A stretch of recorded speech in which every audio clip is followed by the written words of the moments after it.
21장 1절 제가 먼저 읽겠습니다. 그들이 예루살렘에 가까이 가서 감람산 벳갈바에 이르렀을 때에 예수께서 두 제자를 보내시며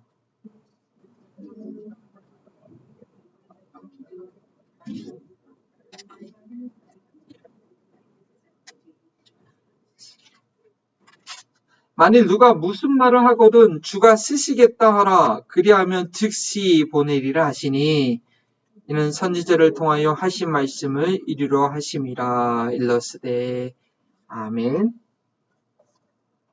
한 번 더 기도합니다.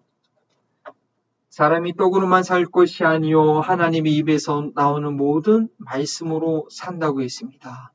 하나님, 이 시간 우리 귀한 영혼들이 각자의 삶 가운데 매일 묵상하는 말씀이 있지만 남은 십자가 제자교회를 세우기 위한 주님의 말씀, 또 부족한 종을 세우셔서 하나님의 입술이 되어 증거하도록 허락한 귀한 말씀을 듣기 원합니다.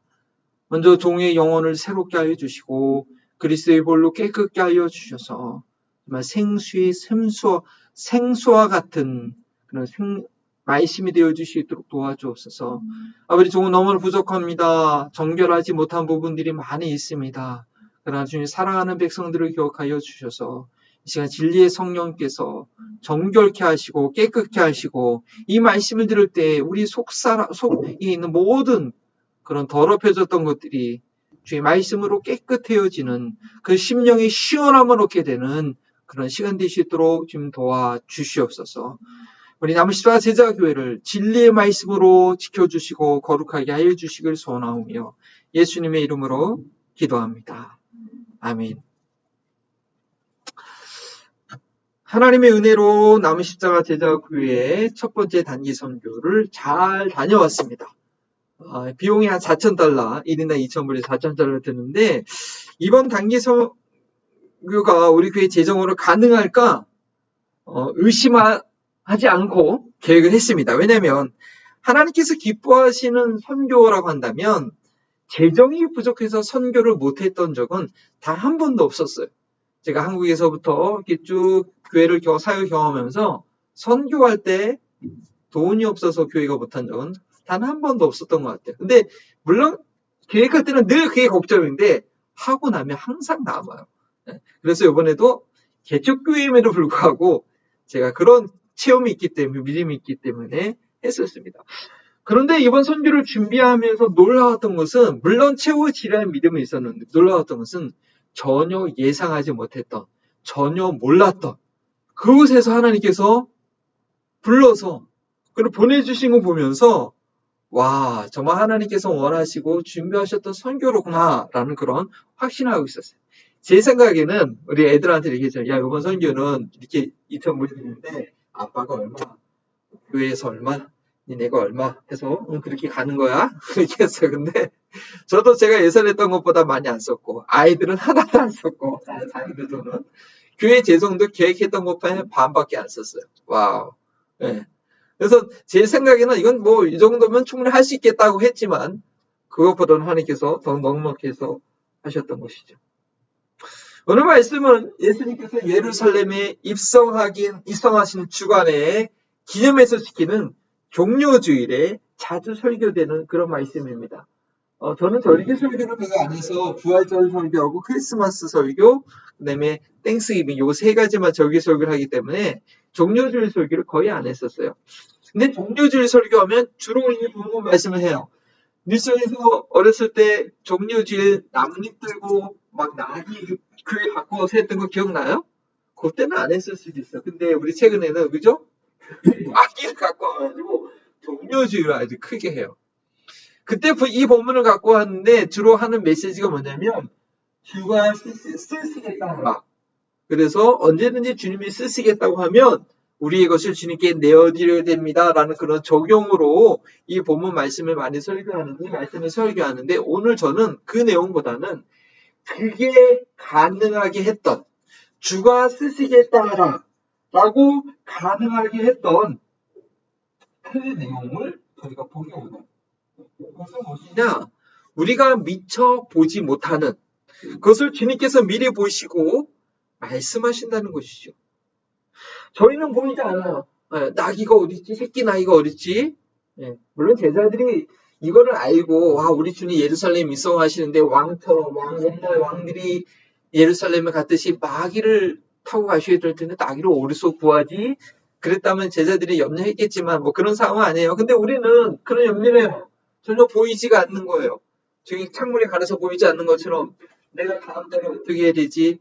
내 가족들, 내 자녀들은 어떻게 해야 되지? 전혀 보이지 않아서 불안하고 낙심하고 있지만 우리 예수님께서는 보이지 않는 그곳에서 미리 보시고 준비하시고 불러 사용하신다는 것입니다. 그래서 오늘 오늘 말씀의 핵심 주제를 한번 다 같이 읽어보도록 하겠습니다. 읽어볼까요? 시작. 보이지 않는 곳에서 준비하여 말씀대로 실행하십니다. 그래서 중요한 것은 말씀대로 실행하신다. 물론 보이지 않는 곳에서 준비하신 주님을 아는 것도 중요합니다. 그러나 말씀대로 그렇게 실행하십니다. 미래가 막막하여 답답하신 분들 계십니까? 아니 지금 당장 아무것도 보이지 않고 아무것도 하지 못하고 그냥 그 자리에 주저앉아 계십니까?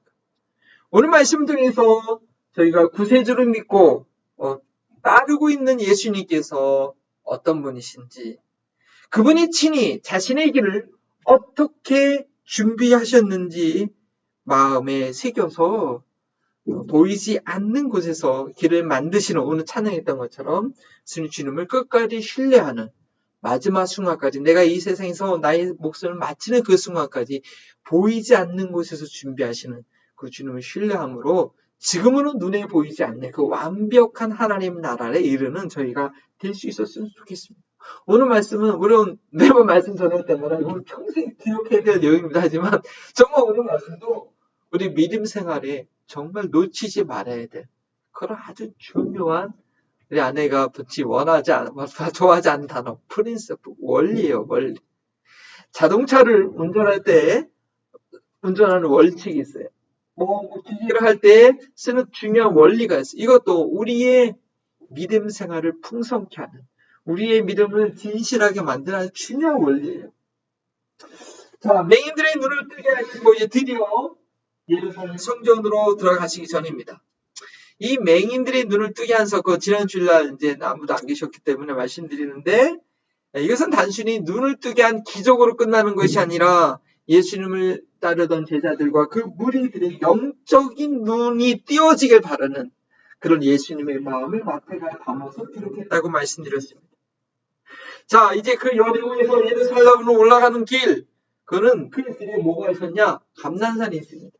여리고선 잘 알죠? 근데 여리고선은 저지대요. 사해보다도 몇십 미터가 낮은 저지대요. 그러니까 거기서 아주 성을 견고하게 쌓는데, 그 여리고성에서 예루살렘까지 가는 것은 오르막길이에요. 오르막길. 왜냐하면 감난산이 있기 때문에. 근데 이 감난산은 해발 800m, 그러니까 2,700feet밖에 되지 않은 산이라고 하기보다는 아주 동산과 같은 곳입니다. 그럼에도 불구하고 고린도가 낮은 지역이기 때문에 계속 이렇게 올라가야 되는 그런 여정이 있어요. 이제 드디어 감난산에 일로 왔는데, 그 감난산에 맞박이라는 그런 동네에 있었습니다. 그리고 이 예루살렘은, 감난산은 예루살렘보다는 조금 한 몇백 미터 이렇게 높은 지대예요. 위에서 성지순례에 가보시면 알겠지만, 저도 안 가봤지만, 위에서 내려다 볼 수 있는 그런 지역이에요. 이제는 오르막길은 완전 힘들게 올라왔지만, 이제 내리막이니까 천천히 이제 내려가면 돼요. 근데 그곳에서 예수님은 나귀를 타고 예루살렘에 들어갈 계획을 하십니다. 상황적으로 볼 때 힘들어서 나귀를 타고 가는 것이 아니라, 선지자의 말씀처럼 4절처럼 선지자의 말씀을 통해서 하는 말씀을 이루기 위해서요. 예전에 아내와 저하고 이제 신혼 때 중국에 단기성으로 갔을 때 이제 산지 마을을 가는데 그때 아내가 임신했는지 몰랐어요, 저희는. 근데 아내가 너무 힘들어하는 거예요. 그러니까 그 같이 동행해도 우리가 안 됐던 선교사님이 나귀 한 마리를 빌려가지고 나귀를 타고, 그죠? 그 산에 올라갔대요. 근데 내려올 때는 그냥 보고 그냥 우리가 그냥 내려왔어요. 올라갈 때만 타고. 그 나귀 빌린 것도 돈 드니까. 근데 예수님은 내려막기는 올라올 때는 천천히 잘 걸어오시더니 내려갈 때 나귀를 쓰신다는 거예요. 그냥 44절의 말씀처럼 선지자의 말씀을 이루기 위한 것이었죠. 어떤 말씀이었느냐? 스가랴 7장 7절에 있는 말씀인데 시온의 딸들이여 오늘 읽지 않는 말씀이었지만 내 왕이 임하나니 그는 겸손하여서 나귀를 타고 오는데 나귀의 새끼를 타고 올 것이라는 그런 예언의 말씀을 있었단 말이에요. 그래서 그 예언의 말씀들은 예수님은 내리막길인데 나귀의 새끼를 타려고 하셨습니다. 그러면 이 나귀 새끼를 어디서 타야 될까요? 지금 방금 도착한 베들레헴 마을에 나귀가 분명히 있을 거예요. 왜냐면 나귀는 그 당시에 이스라엘 사람들이 우리나라 자가용처럼 이용하는 교통수단이었어요. 그것도 타고 다니고 짐도 싣고 다니고 말은 이스라엘에 말은 많지 않았대요. 전쟁할 때나 이집트에서 말을 이렇게 빌려와가지고 전쟁할 때를 쓰지 말은. 그래서 예수님 태어날 때 마구간이라고 하는데 사실은 말 마구간이 아니라 이 당나귀의 마구간이 맞다고 그러더라고요.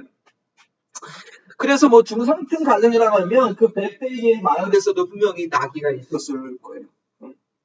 근데 예수님은 그 베들레헴 마을에서 나귀를 찾지 않고 두 제자를 불러서 어떻게 해요?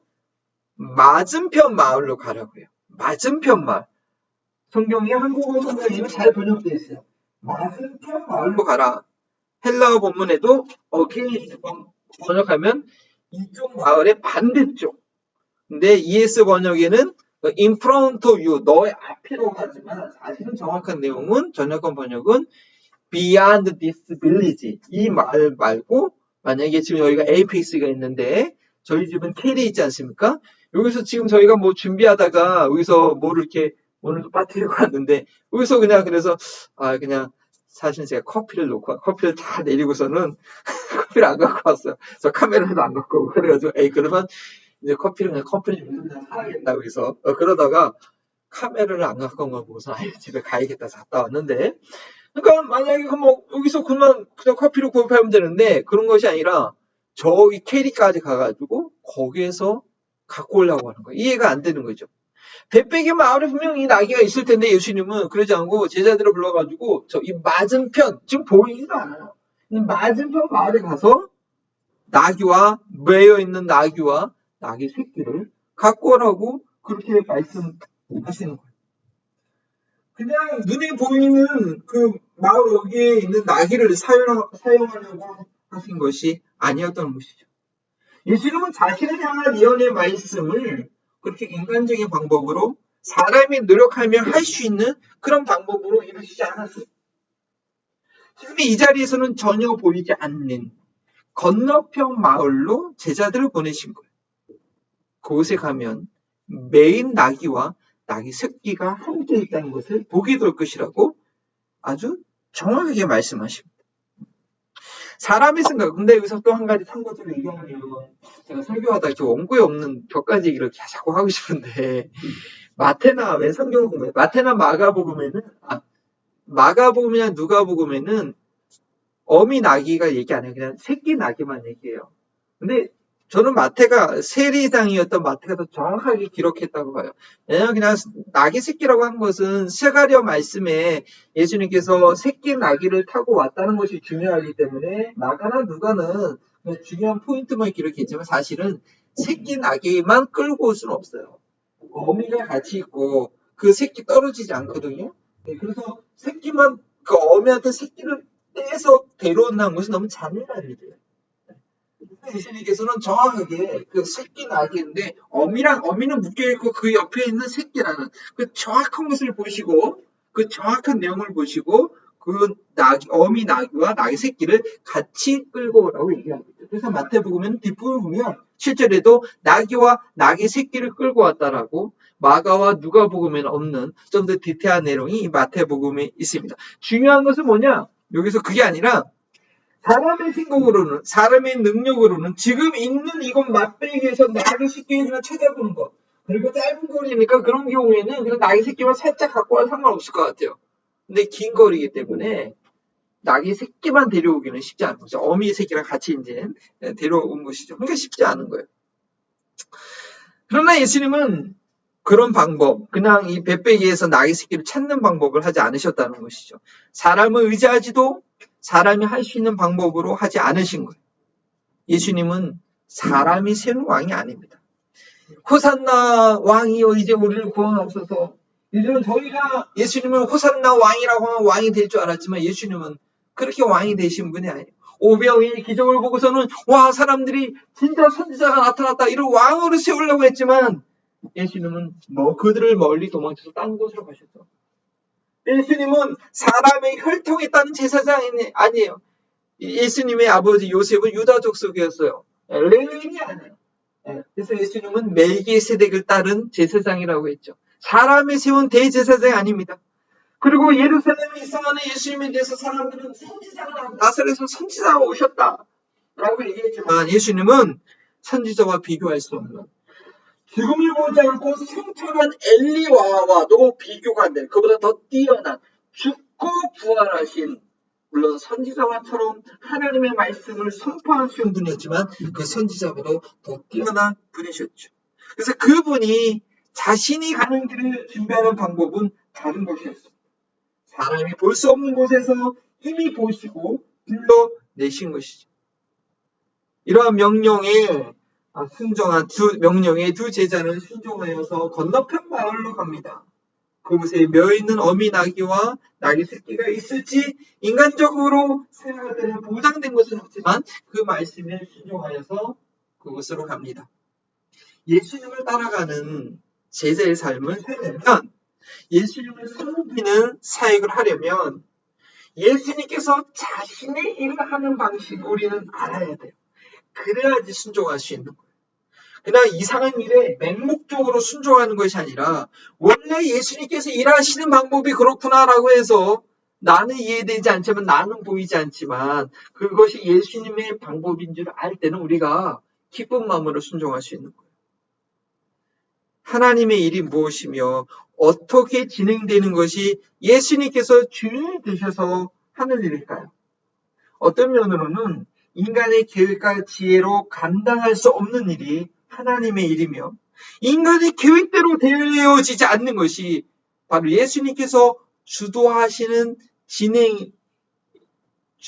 예수님께서 주도하고 계셔서 진행되는 일이라는 것 저는 인정할 수 있어야 됩니다. 때때로 아이고 계획대로 되는 일이 하나도 없어요 라고 지난번 우리 정세영 의원이 교사할 때 한번 그렇게 얘기하시면서 제 기억이 납니다. 네, 계획되는 일이 하나도 없는 거예요. 네, 그렇게 한탄할 때가 있죠. 그러나 염려하지 마십시오. 주님께서 손 보고 계신 것입니다. 내가 감히 보지 못할 그것을 통해서 예수님께서 어떻게 행하시기 원하시는가 듣고 우리는 순종하면 됩니다. 때때로 하나님 나라의 일을 인간의 계획과 방법으로 진행할 수 있다고 착각하는 경우가 있습니다. 예수님의 뜻을 묻고 구하기보다는 자신들의 모략과 단합된 힘으로 뭔가를 해보려고 하고 또 실제로 어느 정도까지 그렇게 이뤄내기도 합니다.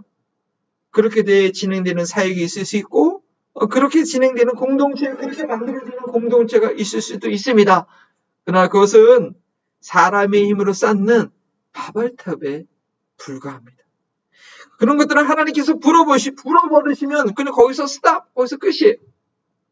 거기에는 성령의 역사, 거룩함의 역사가 있을 수 없죠. 결국은 더러움과 다툼으로 끝나고 갑니다. 저도 그것을 경험해요. 뭔가 한 것 같지만 끝나고 나면 아닌 경우, 이거 하나님이 하신 게 아니고 그저 내가 계획해서 내 힘으로 한 거였구나 라고 철저하게 깨닫고 다시는 그 길로 안 가려고 회개한 적이 있죠. 우리가 하나님의 일을 감당한다는 것, 주님의 사역을 섬긴다는 것 가장 쉬우면서도 어쩌면 가장 어려운 일일 수 있습니다.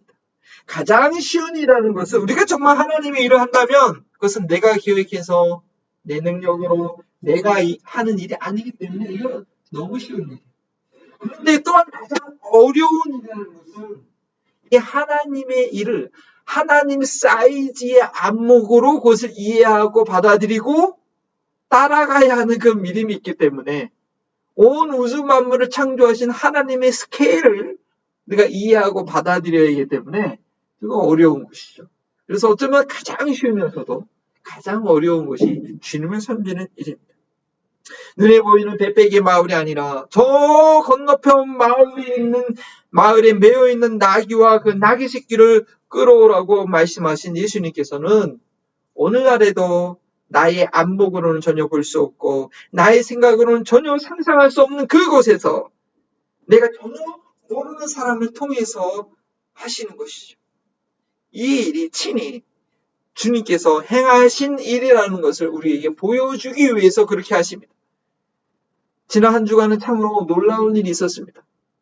제가 전혀 예상하지 못한 곳에서 연락이 오고 생각은 했었으나 기대를 못했던 놀라운 엑스의 지원을 받았습니다.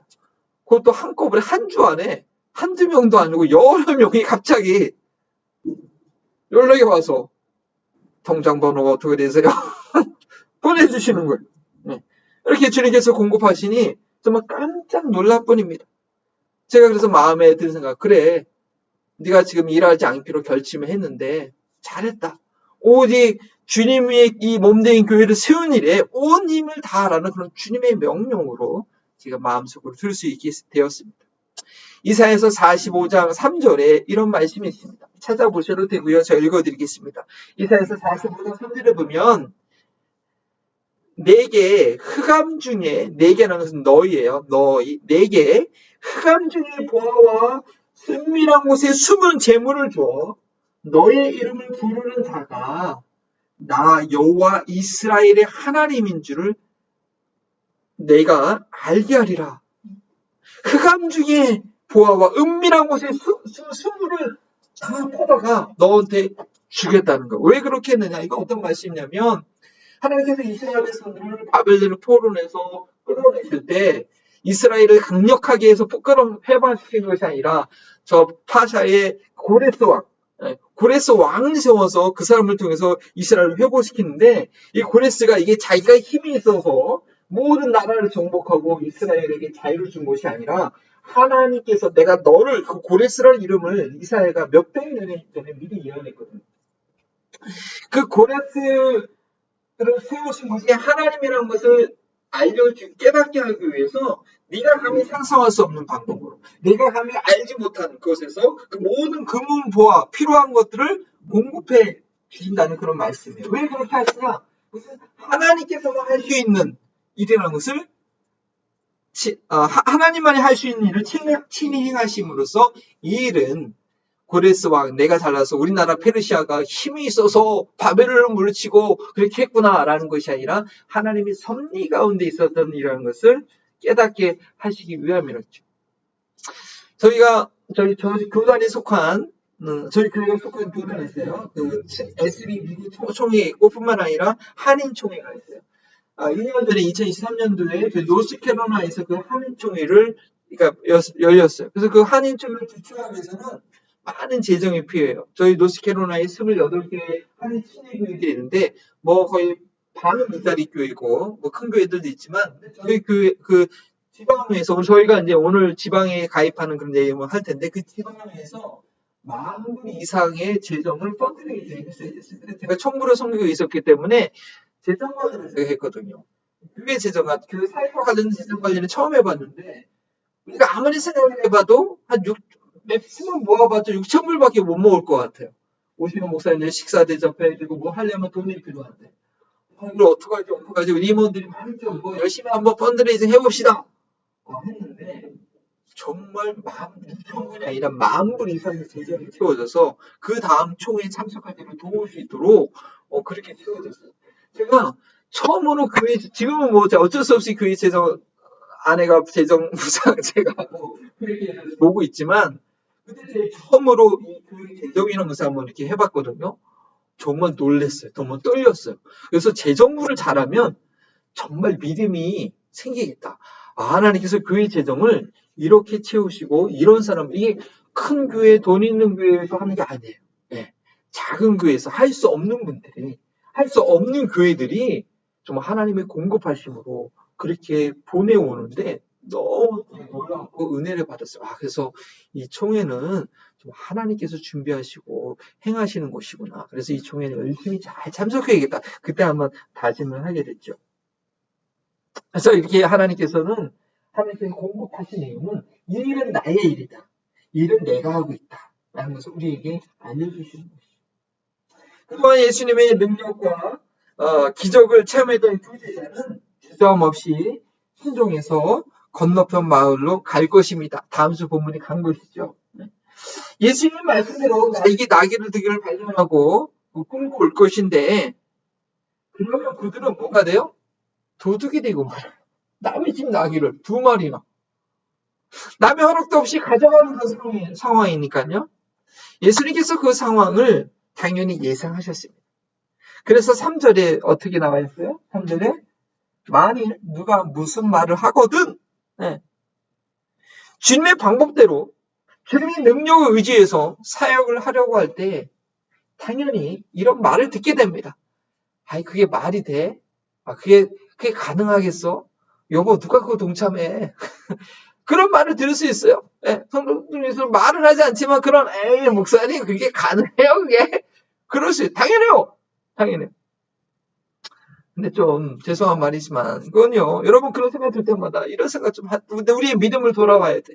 온 천하 만물의 주인이신 창조주 하나님을 아버지로 모시고 있다고 한다면 하늘과 땅의 권세를 가진 예수님을 주인으로 인정한다면 그렇게 생각할 필요 없는 거예요. 그렇게 말하는 분이 있다면 그런 인정 그들은 당연히 그렇게 생각할 수밖에 없는 것이죠. 하나님의 능력을 의지하는 사역에 대해서 의구심을 품고 그래서 무슨 말이든 하게 되는 것입니다. 그런데 그 무슨 말이 어떤 말이든 그것은 보이지 않는 곳에서 일하시는 하나님을 경험하지 못했기 때문에 영적인 소경에 대해서 하는 말이에요. 영적 맹인이 하는 그 말들 때문에 우리가 의기소침하거나 그들과 다툴 필요가 없습니다. 그냥 주님께서 일러주신 말씀을 선포하면 됩니다. 주님께서 그 3절 후반부에 뭐라고 말하라고 하셨죠? 주가 쓰시겠다고 하라. 너무나 단순한 말이지만 그것이 진리이고 그것이 있는 그대로 사실이에요. 오늘 제가 성서군자님께 저쪽 문으로 오지 마시고 이쪽 문으로 오세요. 그게 사실인 것처럼 저희 행사였으니까 그게 사실인 것처럼 너무 단순한 말 그래요. 주가 쓰시겠다 하라. 긴 설명과 논쟁을 할 필요가 없어요. 그냥 사실을 말하면 돼요. 여러분 은행에 돈을 맡겼던 고객이 자신의 돈을 찾겠다고 하는데 그거 누가 뭐라고 하겠어요? ATM 기계에다가 자기 카드 꽂고 비밀번호 누르면 자기도 다시 찾아요. 그거 누가 뭐라고 하겠어요? 주가 쓰시겠다. 그게 비밀번호예요. 온 만물의 창조주시오. 모든 영혼의 특별히 모든 사람의 영혼의 주인 대신 예수님께서 쓰시겠다고 하면 그걸로 해결되는 거예요. 어제 우리 밥 먹다가 그 5학년 그 여자애 그레이스 부모님은 제가 무슨 말을 하는 거예요? 주님께서 그렇게 쓰시겠다고 하면 that's it. 딴 한 말이 없는 거예요. 그러면 우리가 언제 어디서나 그런 말을 하면 모든 것이 다 해결되는 걸까요? 그 아이가 그렇게 얘기했다고 그래 주님께서 쓰시겠다 하라 그러면 부모님 오케이 다 그렇게 되는 걸까요? 아니에요. 또 조심해야 돼. 주님께서 저희가 보지 못한 곳에서 이미 계획하셨고 그들의 심령 가운데 말씀하신 것이라면 주님의 심부름을 하는 이들이 할 수 있는 말은 이것밖에 없어요. 주님께서 쓰시겠다. 영혼의 주인이 되신 주님께서 이미 그 영혼에게 말씀하셨기 때문에 주가 쓰시겠다 라는 말씀의 비밀번호가 적용이 됩니다. 예수님께서 이미 준비해 놓으신 심령들, 예수님께서 이미 말씀하신 영혼들, 주님께서 순종하는 영혼들이기 때문에 주가 쓰시겠다는 그 말씀에 그 패스코드가 적용이 돼서 다시 반응하는 거죠. 주님께서 말씀하시지도 않았는데 주님께서 나를 보내시지도 않았는데 주가 쓰시겠다라고 말하면 그건 도둑놈으로 몰리는 거예요. 보이지 않는 곳에서 보시고 일하시는 예수님을 신뢰하는 것이 아니라 그저 내 육신의 눈에 저분은 교회 봉사할 것 같아. 저분은 좀 돈이 있으니까 좀 헌금할 것 같아. 그런 생각으로 내 마음의 생각이 가능한 대로 계속하고 눈에 보이는 사람을 의지해서 말하면 그거는 사람들이 미혹하는 사기꾼이에요. 사기꾼, 장사꾼이에요. 그렇게 되면 이거 주세요, 저거 주세요, 이거 해주세요, 저거 해주세요 하는 거가 되는 거죠. 하나님의 영광스러운 사역을 그거로는 모양이 돼요. 그래서 하나님의 이름을 욕되게 합니다. 제가 어제 차 안에서 애들하고 막 사역에서 얘기하라. 막 설득하다가 이제 사랑이가 아주 저를 조심스럽게 설득시켰어요. 아니, 딴 교회 보니까 그거는 자원하는 사람만 하기로 했대. 그 말을 듣는 순간 제가 더 이상 말을 못하겠더라고. 아, 그렇지. 내가 다른 위해서 하면 이거는 사역을 구걸하는 거지. 이건 아니지. 네. 그건 인간적인 방법인 거예요. 주님을 섬기는 일은 억지로 하는 것이 아니라 주님께서 이미 그 영혼에게 말씀하셨기 때문에 말씀하셔서 이루어지는 거예요. 저희는 주님께서 그런 말씀하시는 그런 통로가 될 뿐이죠. 그래서 저희는 예수님께서 이렇게 행하신 근거를, 예수님께서 제자들에게 그 말씀하신 근거를 잘 이해하고 있어야 됩니다. 그것이 오늘 말씀을 4절까지 읽은 이유예요. 이는 선지자를 통하여 하신 말씀을 이루려 하심이라. 예수님께서 이미 이 모든 일을 행하신 것은 오직 기록된 말씀을 이루기 위해서입니다. 예수님의 모든 사역 자체가 그렇습니다. 아버지께서 일하시니 나를 일한다. 아버지께서 내게 일러줄 말씀이 내게 말씀하신다. 요한복음 믿는 말씀이죠. 저희가 하나님께서 진행하시는 사역을 경험하기 위해서는 오직 주님의 말씀을 이루는 사역을 할 때입니다. 내 생각과 계획이 아니라 주님께서 말씀하신 것을 할 때입니다. 일상의 기적이라는 그런 말이 있습니다. 저희가 이렇게 주일날 모여서 예배드릴 수 있는 것, 함께 예배드리는 것, 교제할 수 있는 것, 하나님의 은혜이고 하나님의 기적입니다. 저희가 이거 매주 하는 거라서 잘 못 느끼고 보지 못하지만 그 배후에는 주님의 도우심과 보호하심과 인도하시는 그 손길이 있는 거예요. 모두 그렇다고 모든 일상에서 우리가 주님의 특별한 개입하심을 기다려야 한다는 것은 아니죠. 이미 그 일상이 주님의 말씀이 하심이고 그 일상을 성실히 살아가는 것이 주님께 순종하는 것입니다. 그러나 but however 그러한 일상뿐 아니라 우리의 루틴뿐 아니라 예수님께서 특별히 행하실 때가 있다는 거예요. 아브라함과 언약을 맺으시고 아브라함을 12장에서 부르셔서 그의 평생의 삶을 지켜보고 오시는 하나님이셨지만 15장에 17장에 아브라함의 하나를 취했을 때 이스마엘을 낳았을 때 때론 99세에 찾아오셔서 특별한 때에 찾아오셔서 저 별을 보라고 말씀하셨던 것처럼 하나님께서 특별히 찾아와서 아브라함에게 말씀할 때가 있었어요. 아브라함은 그러나 그때를 놓치지 않고 그 말씀을 받아들이고 그 약속을 받아들이고 인간적인 생각으로는 전혀 이해할 수 없지만 그 이삭을 드리는 그러나 그게 순종하여서 모든 이들의 조상이 되었다는 것이죠. 저희의 일상을 벗어나게 하는 그런 말씀이 있는 것이에요. 저희가 매일 듣고 보고 해야 하는 루틴을 벗어나게 하는 주님의 음성이 있을 수 있는 거예요. 마치 오늘 말씀처럼 두 명의 제자에게 우리가 지금 도착한 마을에서 찾는 것이 아니라 저 보이지 않는 건너편 마을에 가서 나귀를 끌어오라고 하셨던 것처럼 그렇게 말씀하실 때는 모든 만물의 주인 되신 예수님께서 내가 미처 보지 못하는 것을 보시고 나를 그곳으로 인도하시고 있음을 말씀으로 우리는 말씀 가운데 확신하고 믿을 수 있어야 됩니다. 그러한 상황은 내가 보이지 않는 이 상황은 그러나 가라고 하신 것은 주님께서 믿어보시고 주님께서 쓰시겠다고 하신 것이기 때문에 모든 것이 막힘없이 준비가 되고 실행되는 것입니다. 그래서 저희는 그 말씀을 또 우리의 너무나 소중한 일상일 뿐 아니라 그 일상을 뛰어나게 하는 그 주님의 말씀을 들을 수 있어야 돼요.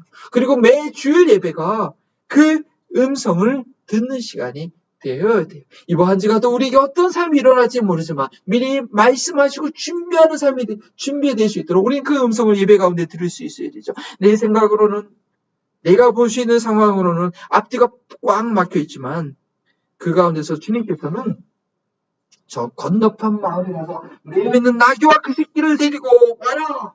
누가 뭐라 하거든 주가 쓰시겠다 하라 라고 말씀하시듯이 완벽한 대안을 주시는 거예요.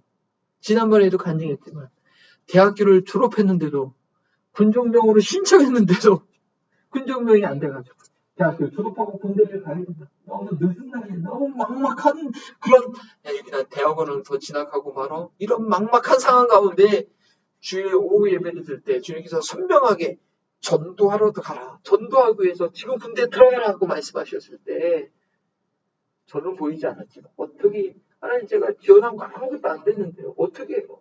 그럼에도 불구하고 주님께서 그렇게 말씀하셨고 순종했을 때는 결국 제대할 때는 153명이라는 예수님의 영접한 그 명단을 얻을 수 있는 그런 놀라운 일을 경험했습니다.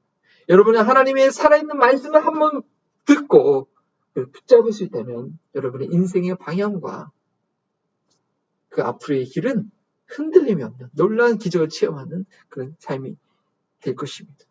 말씀을 다시 한번 마무리하면 예수님은 보이지 않는 곳에서 준비하여 말씀대로 행하십니다. 일상의 경험으로는 도저히 보이지 않는다면 그때는 주님께서 미리 보신 것을 듣고 순종할 때입니다. 그때는 주께서 쓰시겠다고 그 누구에게 아주 강력하고 단호하고 말씀하시는 때이기 때문에 그 누구도 자신의 소유권을 주장하지 못하고 잠시 맡겼던 것을 주님께 다 내놓을 때입니다. 어떤 상황에서도 앞이 보이지 않을 때 두려워하지 말고 담대하게 주님께 집중하십시오. 저희가 한 달 더 남았는데 18월 달까지 할 건데 매일 10분 집중 기도하는 훈련이 바로 그 이유인 것입니다. 기도하시겠습니다. 주님 감사합니다. 때로는 저희 교회가 앞으로 나아가야 될지 보이지 않을 때가 있습니다. 때로는 우리의 건강의 상태가 때로는 우리 자녀가 어떻게 될지 보이지 않을 때가 있습니다. 그러나 그때는 이미 주님께서 보시고 그래 동명아 그래 누구야 내가 지금 너는 보이지 않지만 내가 지금 이 길을 준비했거든 자 이거를 봐봐라고 말씀하는 순간인지 알고 그 주님의 음성을 믿음으로 받아들이기에 힘쓸 수 있는 믿음으로 따라갈 수 있는 저희를 될 수 있도록 인도하여 주시옵소서. 감사하며 예수님의 이름으로 기도합니다. 아멘. 감사합니다.